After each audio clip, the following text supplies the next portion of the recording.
Welcome to Life Insurance Today. I'm your host, Edward Pritchett, and man, do we have a doozy for you. I have to say it slow because I'm getting ready to tell you some things that you're not going to believe.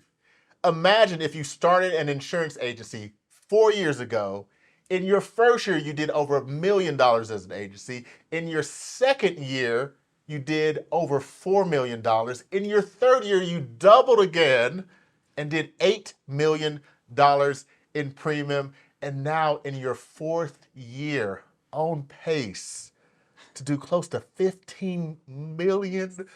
Y'all are gonna hit 16. Okay. I'm sure you're gonna hit 16. You're gonna double again. But like, imagine if that was your life right now. I am here with Sara Reineke, and we are gonna dive into how she did that. Stay tuned.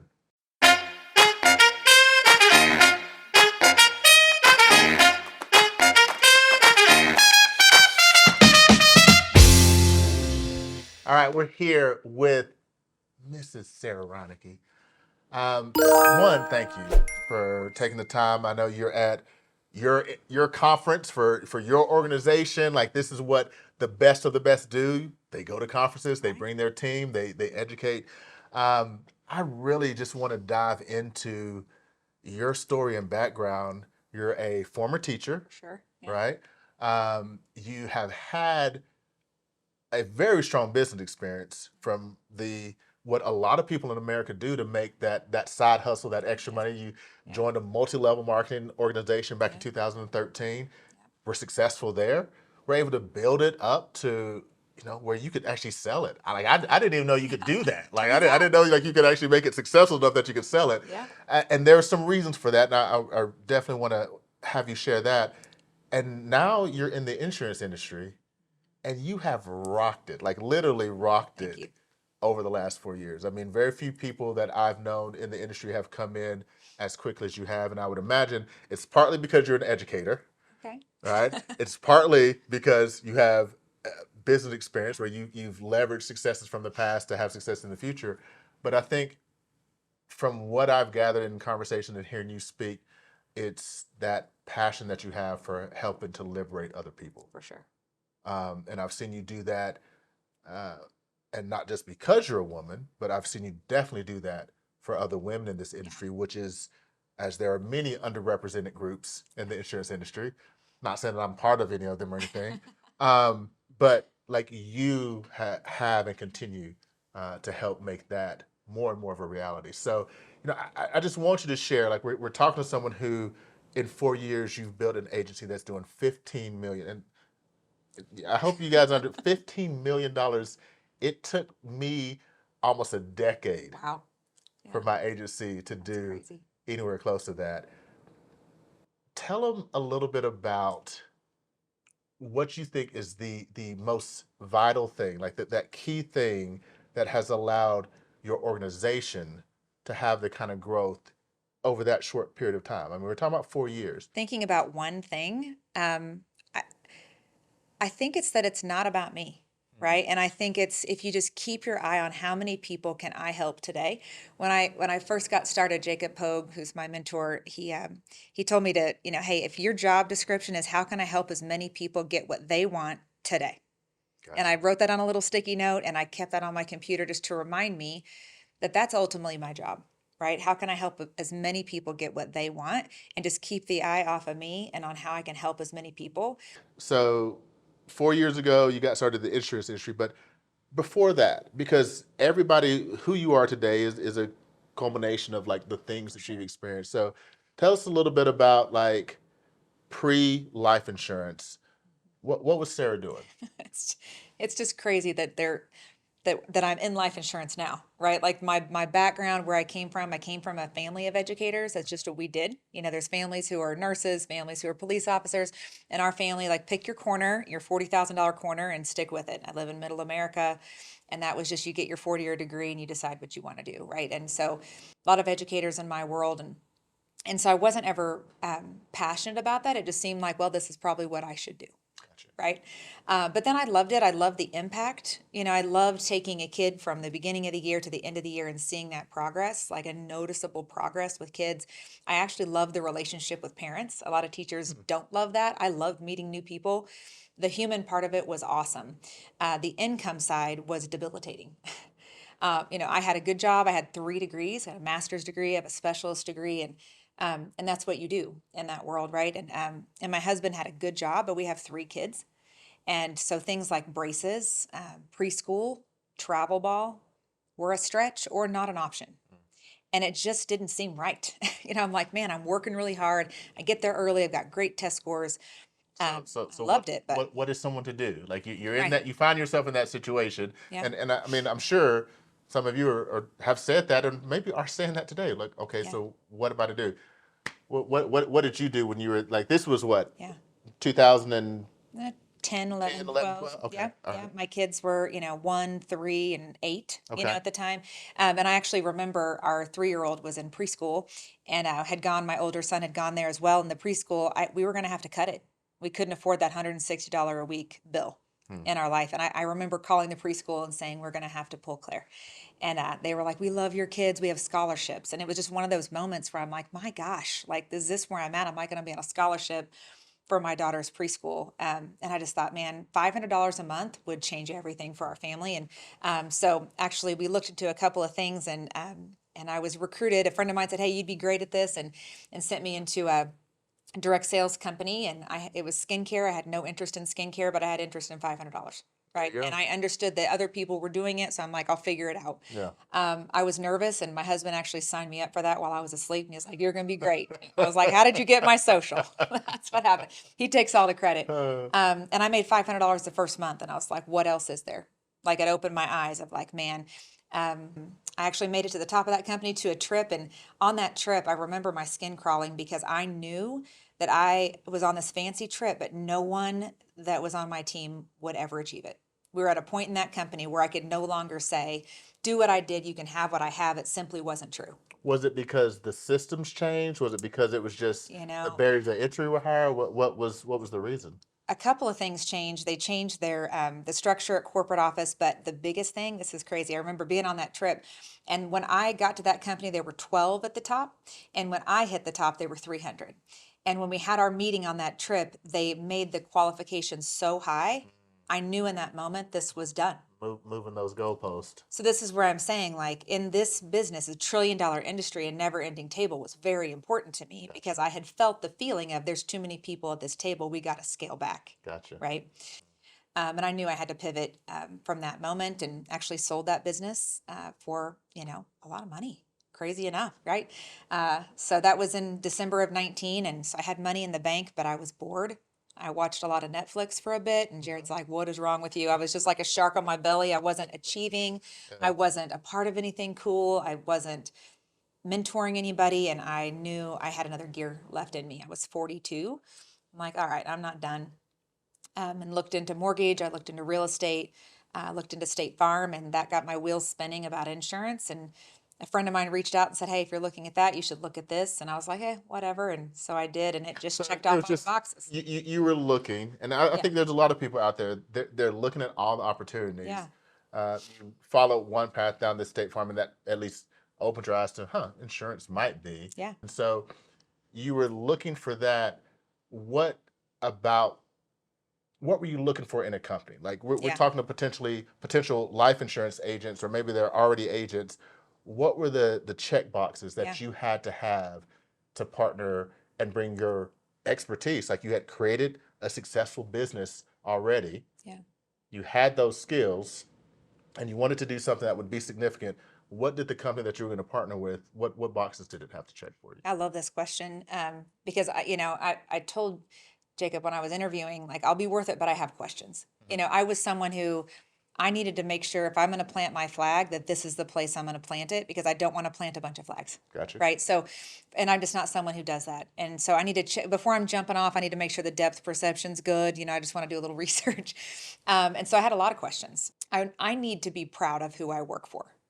That was really, really important. What does the brand look like? Where is the company headed? How much hope right? Is, what does the table look like? If I'm gonna build an agency, I want to know what this table looks like. Makes sense. Who am I inviting it? So I had to know that it was a good place for me to build. I had to know, like, can I make $10,000 a month? For me, that was my baseline brick. Like, if I never hire anyone, can I go out and make $10,000 a month on my own pen at any given time? I didn't want to be dependent. Initially, I wanted to be able to pay my bills. I live in Southwest Missouri. $10,000 a month was a million. So, that was important. I wanted to know, will I be able to lead and train and empower people to be successful for a living? And he said, yes. Okay. I had to know what was on the other side of that hard work in the beginning. I would never have committed to doing something that's super hard forever, right? I wanted to know, like, super hard, cool. Other people are doing it, I can do it too. But I want to know what's on the other side. What makes this worth it? Yeah. And that was, painted out pretty clearly for me. Well, and I love just that it's intentionality. Yeah. And it's not even amazing. Like, it's understandable why anyone who sits in that chair or any other where I'm interviewing them Yeah. about being successful in this industry, every single person who has success in this industry is very intentional about how they went about and got it. Yeah. Right. So you were very intentional with your questions. You interrogated reality. Yeah. Right. You determined, is this the right fit? Is this going to give me the things that I want to do? You validated, like you trusted, Yeah. but verified. Yes. Right. And I think that's something that in the world of the IMO world, a lot of people who are looking to get into the insurance industry, they don't know that they can do that. Yeah, for sure. And so this is just, we're telling you, like, you can do that. You can actually ask questions of who you're getting ready to get in partnership with and see, is this the fit that I'm looking for? Did you know, but here's the caveat, did you know everything Oh, no. I knew enough. before, but you knew enough, I knew enough. right? Yeah. It's being able to find that balance. You've obviously, I mean, you've had amazing success because I think all the things that you did before and the way that you entered into the industry. Let's talk about that first 3, 4, 5, 6 months. I mean, you have a very large. How many agents do you have in your organization? Yeah. Almost 300 writing agents. Almost 300 writing agents right now. You got to push into close out this year at 15 to 16 million. Yeah. That means that's 300 writing agents that are making some money. Yeah. Like, just do the math on those numbers. But yeah. did you? I mean, day one, or maybe it was like 3 months before, you were like, okay, I'm getting ready to do this. Let me start my building game plan and mapping out. And like, I got 72 people over here that, I was doing multi-level marketing before. So I have like a list of 5,000 that are ready to come join me tomorrow. Yeah. And you started building day one. And that's why. That would be a beautiful story. That would be a beautiful story. You'd probably be doing $50 million. Probably. Why didn't I think of that? Yeah. No, and it's actually the opposite. Okay. Because I did multi-level marketing, I said, I'm never gonna, hey girl, I'm not gonna reach out to anyone I know about this. And I called one friend, her name is Jamie, and I was like, hey, come do this insurance thing with me. And she said, doesn't sound fun. I go, I think we could make it fun. She's like, fine, you're not getting rich without me, was the words.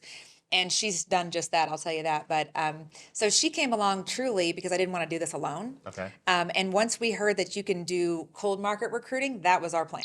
Okay. We were like, we're going to use the lead system and we're going to cold market recruit, and we're not going to reach out to anyone we know. Truly, that was our plan, June of 2020. But the crazy part is, I had to figure out the learning curve. I did not respect it enough. I thought I was just going to friendly them to death and they're all going to buy from me. And I had to learn, I had to respect it, and figure things out. And we both did. But after just being here 3 or 4 months, we were so in love with the culture, with the opportunity, what you could do here, the money you could make. We're like, people don't know about this. People don't know that you can sell insurance from home. People don't know.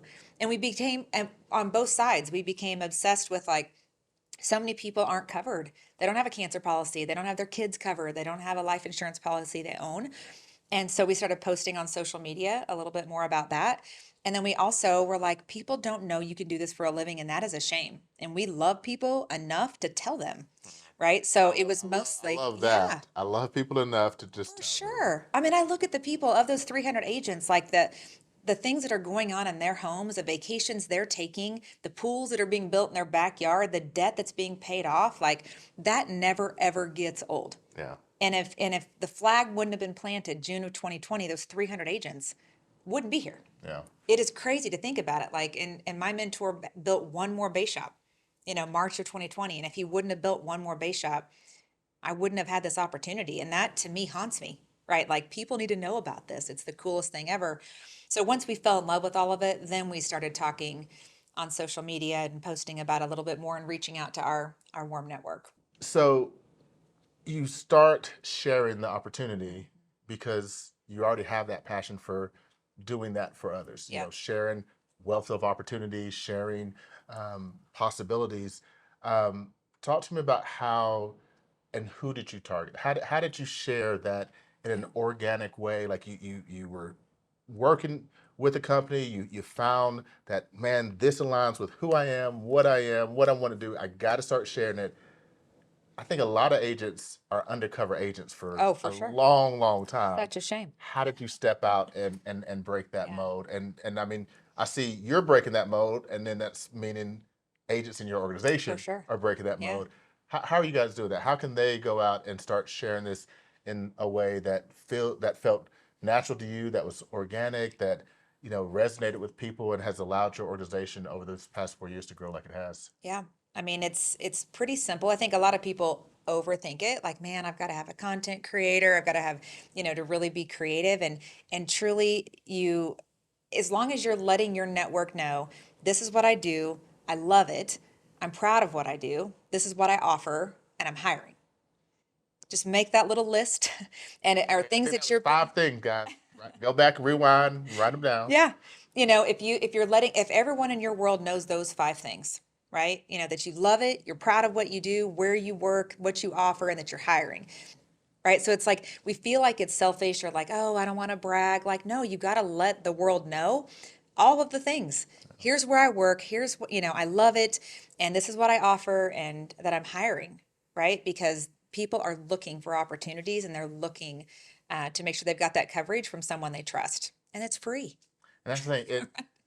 A mentor of mine told me what works on production works in For if sure. you're wanting to build. Yes, And absolutely. just like I want to share that I can help my family and friends with a policy, I Yeah. also want to share that I can help my family and friends with a business that can be theirs and be a legacy business. Right.